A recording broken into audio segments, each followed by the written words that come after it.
Hello दोस्तों, good evening, नमस्कार। आप सभी का एक बार जो है फिर से बहुत बहुत स्वागत है आप सभी के अपने यूट्यूब चैनल परीक्षा की शिक्षा में। उम्मीद करता हूँ, आशा करता हूँ आप सभी जो स्वस्थ हैं, कुशल मंगल अपनी तैयारी जो है बहुत ही बढ़िया तरीके से तरीके से आप लोग जो है कर रहे हैं। तो जो भी क्लास में फर्स्ट टाइम आए हैं, पहली बार आए हैं, नए हैं, उन सभी को बता दें कि हमारे चैनल पे जो है आपकी UP triple S C PT exam 2025 की जो आपकी तैयारी साथ ही रेगुलर बेसिस पर जो डेली का होता है, जिसे भी तैयारी पूरी करनी है, कंप्लीट करनी है, चैनल को सब्सक्राइब करके आप लोग हमारे साथ जुड़ जाएगा। ठीक है, क्लास का समय इंपॉर्टेंट, जीके जिसके जो है सुबह 10 बजे डेली आपको देखने को मिलती है। रीजनिंग और मैथ्स की क्लास जो है दोपहर को 3 बजे देखने को मिलती है।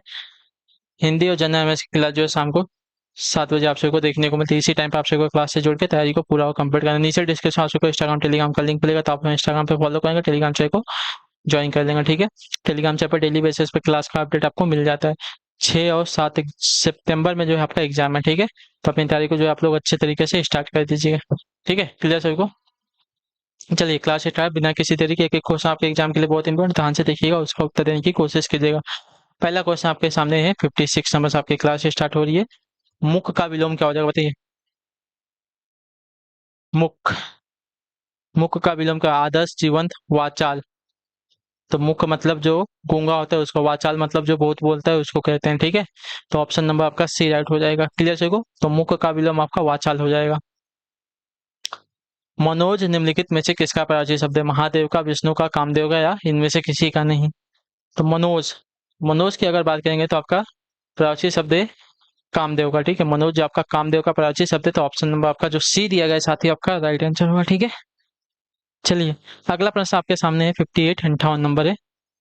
सवाल जवाब, बहस हुज्जत, दिए गए उत्तर व उत्तर के लिए एक शब्द क्या हो जाएगा, बताइए। सवाल जवाब, बहस हुज्जत, दिए गए उत्तर पर उत्तर के लिए एक शब्द क्या हो जाएगा?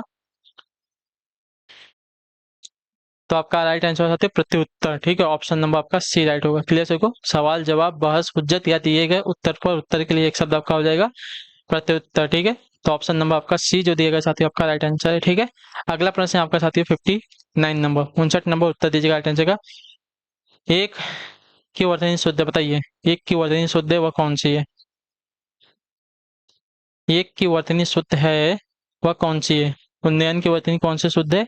इसका राइट आंसर दीजिए। ठीक है, उन्नयन की वर्तनी कौन से शुद्ध है? तो उन्नयन की वर्तनी जो दी गई है ऑप्शन नंबर बी वाली आपकी शुद्ध हो जाएगी। ठीक है, क्लियर सभी को? उन्नयन। क्लियर।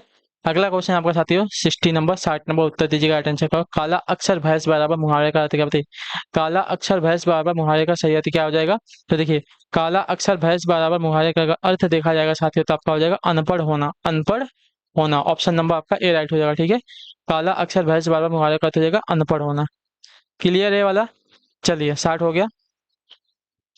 अब आते हैं 81 नंबर, 81 नंबर क्वेश्चन क्या देगा? भारत के वित्तीय आपात अभी तक कितनी बार लगाया गया, बताइए। भारत में वित्तीय आपात अभी तक जो है कितनी बार लगाया जा चुका है?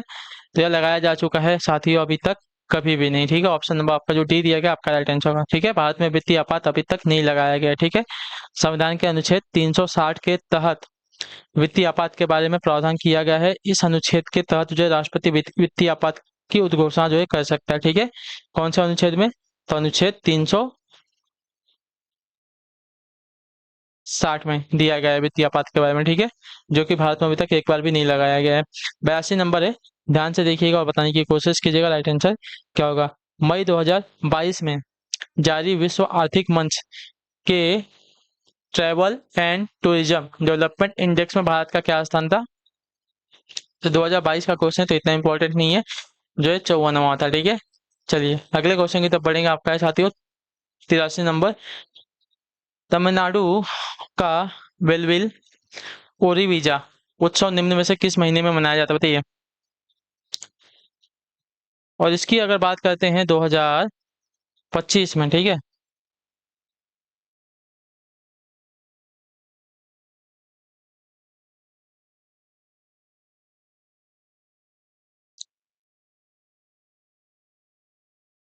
इस समय जो है इसका 2025 में आपका 61वां रैंक 71वां रैंक हो गया। ठीक है, क्लियर हो गया इसके बारे में?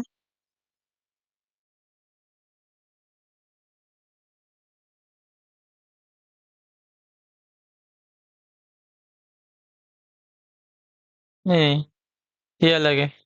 ओके, क्या है? WEF के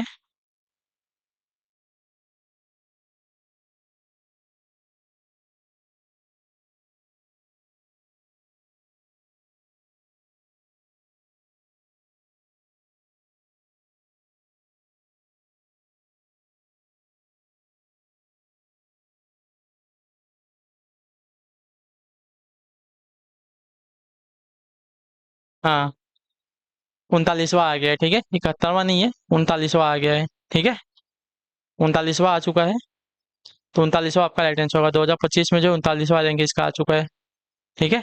WEF में इसका जो 71वां रैंक है, और ट्रैवल एंड टूरिज्म डेवलपमेंट में जो है इसका 39वां रैंक हो चुका है, ठीक है, ये बात याद रखिएगा। चलिए अगले क्वेश्चन की तरफ बढ़ेंगे। आपका है तमिलनाडु का वेलविल ओरी वीजा उत्सव निम्न में से किस महीने में मनाया जाता है? तो यह मनाया जाता है साथियों आपका अगस्त के महीने में, यानी कि अगले महीने में मनाया जाएगा, ठीक है। तो ऑप्शन नंबर आपका जो डी दिया गया आपका राइट आंसर होगा, ठीक। अगले क्वेश्चन की तरफ बढ़ेंगे। आपका साथियों 84 में ब्रह्मपुत्र नदी निम्नलिखित में से किस देश से होकर प्रभावित होती है? तो ब्रह्मपुत्र नदी जो है आपका नेपाल से होकर प्रभावित होती है। तो ऑप्शन नंबर आपका डी राइट होगा, ठीक है। क्लियर हो गया इसके बारे में। ब्रह्मपुत्र जो है बेसिन 4 देशों चीन, भारत, भूटान एवं बांग्लादेश में विस्तृत है, ठीक है। चीन तिब्बत में इसे जो है सांगपो, अरुणाचल प्रदेश में दिहांग, असम में ब्रह्मपुत्र एवं बांग्लादेश में इसे जो है जमुना की संज्ञा जो है प्रदान की गई है, ठीक है। चलिए, तो यहाँ से होकर नेपाल से होकर नहीं बहती है ब्रह्मपुत्र नदी, ठीक है। अगले क्वेश्चन की तरफ बढ़ेंगे। The light of Asia the poem that define the Buddha नामक पुस्तक निम्न में से किसने लिखी है, जिसमें द लाइट ऑफ एशिया नामक अभूतपूर्व कविता संकलित है? तो पुस्तक किसने लिखी है? तो पुस्तक लिखी है आपकी जयराम रमेश ने। तो ऑप्शन नंबर आपका सी राइट होगा, ठीक है। क्लियर हो इसका the light of Asia the poem that define the Buddha, पूर्व केंद्रीय मंत्री जयराम रमेश द्वारा लिखित पुस्तक है, ठीक है। क्लियर। तो ऑप्शन नंबर आपका जो सी वाला दिया गया साथियों आपका राइट आंसर हो जाएगा, ठीक। क्लियर है। चलिए अगले क्वेश्चन की तरफ बढ़ेंगे। आपका साथियों 86 नंबर, दो या दो से अधिक समाजों की तुलना के लिए निम्नलिखित में से आय के किस मानक का प्रयोग नहीं हो सकता, बताइए। तो इसका राइट आंसर हो सकता है रोजगार का। ऑप्शन नंबर आपका बी राइट होगा, ठीक है।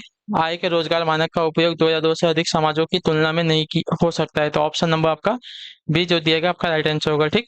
चलिए अगला क्वेश्चन देखा जाएगा आपका 87 87 नंबर प्रश्न उत्तर दीजिएगा। राइट आंसर का क्या देगा? किस वायसराय के शासनकाल के दौरान भारत के 11 राज्यों की पहली बार चुनाव कराया गया था? बताइए किस वायसराय के शासनकाल के दौरान जो है भारत के 11 राज्यों में पहली बार जो है चुनाव कराए गए थे? तो इसका राइट आंसर आपका हो जाएगा लॉर्ड लिन लियागो के शासनकाल में, ठीक है। तो ऑप्शन नंबर आपका ए राइट होगा, ठीक है। लॉर्ड लिथगो है, लिन लियागो या लिथगो के शासनकाल में जो है भारत में 11 राज्यों में पहली बार चुनाव कराए गए थे, ठीक है। जिसमें कांग्रेस ने 11 प्रांतों में 5 प्रांतों में पूर्ण बहुमत प्राप्त किया था, ठीक है। बंगाल, पंजाब तथा सिंध में ही कांग्रेस बहुमत से वंचित रह गई थी, ठीक है। अगले क्वेश्चन की तरफ बढ़ेंगे। आपका है 88 नंबर क्वेश्चन है। मई 2022 में बायोटिक शोधकर्ताओं और स्टार्टअप के लिए सिंगल नेशनल पोर्ट किसने लॉन्च किया है? तो यह लॉन्च किया गया था साथियों जितेंद्र सिंह के द्वारा, ठीक है। ऑप्शन नंबर आपका ए राइट होगा, ठीक है। केंद्रीय मंत्री डॉक्टर जितेंद्र सिंह ने 21 मई 2022 को बायोटेक शोधकर्ताओं और स्टार्टअप के लिए सिंगल नेशनल पोर्ट लॉन्च किया है। तो ऑप्शन नंबर आपका ये वाला राइट हो जाएगा, ठीक है। चलिए आपका 89 नंबर क्वेश्चन क्या देगा है? निम्न में से कौन सा पादप के मूल तंत्र के मुख्य कार्यों में शामिल नहीं है, ठीक है। पादप के मूल तंत्र के मुख्य कार्यों में कौन शामिल नहीं है? तो देखिए पौधे के हिस्से को भोजन की आपूर्ति करना, ठीक है, ये जो है पादप के मूल तंत्र के मुख्य कार्यों में शामिल नहीं है। पौधे के भागों को एक उचित स्थापन यानी कि एंकरेज प्रदान करना, मिट्टी से पानी का अवशोषण, मिट्टी से खनिज का अवशोषण, ये सभी जो है इसके मुख्य कार्य शामिल है इसमें, ठीक है। लेकिन जो है पौधे के हिस्से को भोजन की आपूर्ति करना जो है इसका मुख्य कार्य शामिल नहीं है इसमें, ठीक है। पादप के मूल तंत्र में 2 कार्य होते हैं। एक, ये पौधे को भूमि पर स्थिर रखती है तथा मिट्टी से खनिज, लवण एवं जल का अवशोषण करती है जो पौधे के अन्य भागों को पोषण उपलब्ध कराते हैं, ठीक है। चलिए 90 नंबर क्वेश्चन। काले वस्त्रों के मुकाबले श्वेत वस्त्र शीतल क्यों होते हैं, बताइए।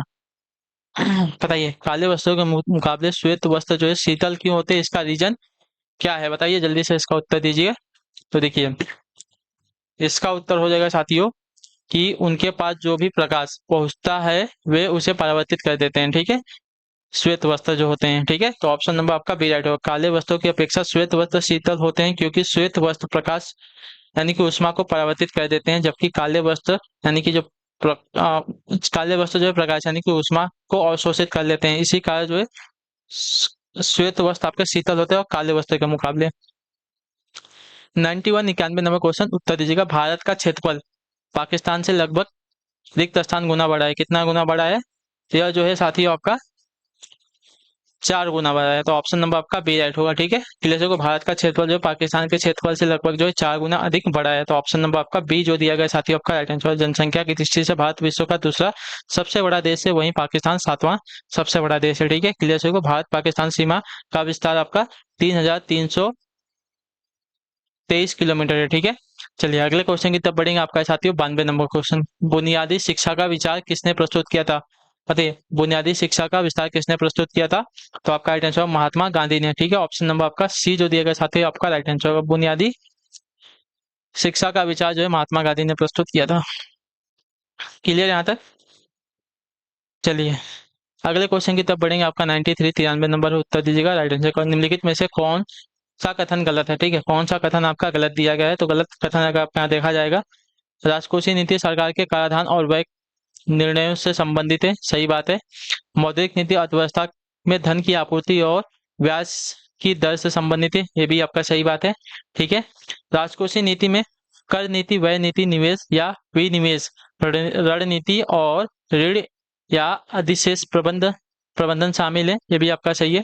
अधिकतर आधुनिक अर्थव्यवस्थाओं में केंद्रीय बैंक राजकोषीय नीति से संबंधित है, जबकि सरकार मौद्रिक नीति के लिए उत्तरदायी है, ये आपका गलत है। ठीक है, तो ऑप्शन नंबर आपका डी राइट होगा। ठीक है, राजकोषीय नीति का तात्पर्य सरकार के राजस्व यानी कि संग्रहण यानी कि कारारोपण और व्यय से समुचित नियमन से होता है। ठीक है, अधिकतर आधुनिक अर्थव्यवस्थाओं में सरकार का संबंध राजकोषीय नीति से तथा केंद्रीय बैंक का संबंध आपका मौद्रिक नीति से होता है। ठीक है, ये वाला कथन आपका जो दिया है आपका राइट आंसर होगा। ठीक है, क्लियर सभी को?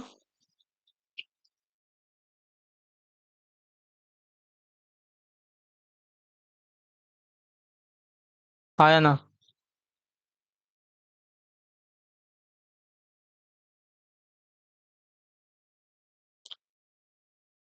अगले क्वेश्चन की तरफ बढ़ेंगे। आपका क्या दिया गया ध्यान से देखिएगा, 94 नंबर है। द्विपक्षीय अभ्यास का चौथा संस्करण समन्वित गति यानी कि कॉर्पोरेट मई 2022 में भारतीय नौसेना और किस देश की नौसेना के बीच आयोजित किया गया था? तो यह किया गया था साथियों बांग्लादेश की नौसेना के बीच में। ठीक है, ऑप्शन नंबर आपका जो दिया गया सी वाला विकल्प आपका राइट है। भारतीय नौसेना बांग्लादेश नौसेना समन्वित गश्ती का चौथा संस्करण 22 मई 2022 को शुरू किया गया था। ठीक है, यह नौसैनिक गश्ती अभ्यास बंगाल की खाड़ी में आयोजित किया गया था। ठीक है, अगला क्वेश्चन आपका 95 95 ना, बॉम्बे स्टॉक एक्सचेंज भारत में सोने और रिक्त स्थान में कमोडिटी डेरिवेटिव अनुबंध शुरू करने वाला पहला स्टॉक एक्सचेंज है। सोना और किसका? तो सोना और चांदी का। ठीक है, ऑप्शन नंबर आपका डी राइट होगा। बॉम्बे स्टॉक एक्सचेंज भारत में सोने और चांदी में कमोडिट डेरिवेटिव अनुबंध शुरू करने वाला पहला स्टॉक एक्सचेंज है, तो ऑप्शन नंबर आपका डी राइट हो जाएगा। अगले क्वेश्चन की तरफ बढ़ेंगे। 96 पारा थर्मामीटर में कार्य करने का सिद्धांत क्या है? बताइए, पारा थर्मामीटर में कार्य करने का सिद्धांत क्या है? तो पारा थर्मामीटर में कार्य करने का सिद्धांत अगर देखा जाएगा साथियों तो आपका राइट आंसर हो जाएगा साथियों, गर्म करने पर पदार्थ का विस्तार। ठीक है, ऑप्शन नंबर आपका बी राइट होगा। ठीक है, पारा थर्मामीटर इस सिद्धांत पर आधारित होते हैं कि ताप मापने पर पारा गर्म होकर आगे बढ़ने लगने लगता है, जिससे ताप को मापा जाता है। ठीक है, चलिए अगले क्वेश्चन की तरफ बढ़ेंगे। आपका साथियों 97 नंबर सिद्ध अच्छा पैरामीटर की खोज किसने की थी? आप लोग हमें कमेंट करके बताया। सिद्धेंद्र योगी रिक्त स्थान नृत्य शैली के अगुआ थे, जो आदि गुरु के रूप में जाने जाते हैं। किस नृत्य के? तो आपका राइट आंसर होता है कुचिपुड़ी का। ठीक है, ऑप्शन नंबर आपका डी राइट होगा। ठीक है, कुचिपुड़ी नृत्य शैली के अगुआ सिद्धेंद्र योगी को आदि गुरु के रूप में भी जो है जाना जाता है। ठीक है, चलिए अगले क्वेश्चन की तरफ बढ़ेंगे। आपका ध्यान से देखिएगा, बताइएगा राइट आंसर का। और कुचिपुड़ी जो है किस देश का, किस प्रदेश का जो है नृत्य है, हमें बताएंगे, शास्त्रीय नृत्य। ठीक है, 98 नंबर ऑस्ट्रेलियाई तैराकी चैंपियनशिप में महिलाओं, चलिए मैं बता देता हूँ, यह जो है आपका आंध्र प्रदेश का है। ठीक है, ये बात याद रखिएगा। ठीक है, कुचिपुड़ी जो है आपका आंध्र प्रदेश का शास्त्रीय नृत्य शैली है। ऑस्ट्रेलियाई तैराकी चैंपियनशिप में महिलाओं की 400 मीटर फ्री स्टाइल तैराकी में विश्व रिकॉर्ड किसने तोड़ा है? तो यह तोड़ा था साथियों आपका एरियन टिटमस ने। ठीक है, ऑप्शन नंबर आपका डी राइट होगा। क्लियर सबको? हाँ या ना? चलिए, ओलंपिक स्वर्ण पदक विजेता एरियन टिटमस ने जो है ऑस्ट्रेलियाई तैराकी चैंपियनशिप में महिलाओं का 400 मीटर फ्री स्टाइल विश्व रिकॉर्ड तोड़ा है। ठीक है, टिटमस ने जो है टिटमस के 3 मीटर 56.4 सेकंड के समय मई 2016 के ओलंपिक में अमेरिकी प्रतिद्वंदी केटी लेडिकी द्वारा बनाए गए पिछले रिकॉर्ड को तोड़ा है। ठीक है, चलिए अगला आपका 99 नंबर, खिचर खान निम्नलिखित में से किस राजवंश से संबंधित था? तो इसका राइट आंसर होगा साथियों सैयद वंश से। ठीक है, ऑप्शन नंबर आपका सी राइट होगा। खिजर खान जो है सैयद राजवंश से संबंधित था। अगला आपका है 100 नंबर प्रश्न, ध्यान से देखिएगा, बताइएगा राइट आंसर करो। ठीक है, क्या है? कान के पर्दे के दोनों ओर के दबाव को बराबर करने में सहायता करती है। क्या? तो आपका राइट आंसर कबूर कबू कड़ी यानी कि यूस्टेकियन नलिका। ऑप्शन नंबर आपका राइट है। कबू कड़ी नलिका कान के पर्दे के दोनों ओर के दबाव को बराबर करने में सहायता करती है। मध्य कर्ण के मध्य भाग से एक नलिका निकलती है जो ग्रासनी क्षेत्र में से खुलती है, इस कड़ू कड़ी नलिका कहते हैं। ठीक है, चलिए इसी के साथ आपकी जो क्लास है आज की यहीं पे कंप्लीट होती है। उम्मीद करता हूँ आपको क्लास जो अच्छी लगी, पसंद है, अपना जो फीडबैक है क्लास के नीचे कमेंट, क्लास अच्छी है क्लास को लाइक करेंगे, चैनल को सब्सक्राइब करेंगे। हम आपसे मिलते हैं आपकी अगली क्लास में, तब तक के लिए टाटा बाय बाय, जय हिंद जय भारत। आपसे क्लास से जुड़ने के लिए बहुत बहुत ही धन्यवाद साथियों।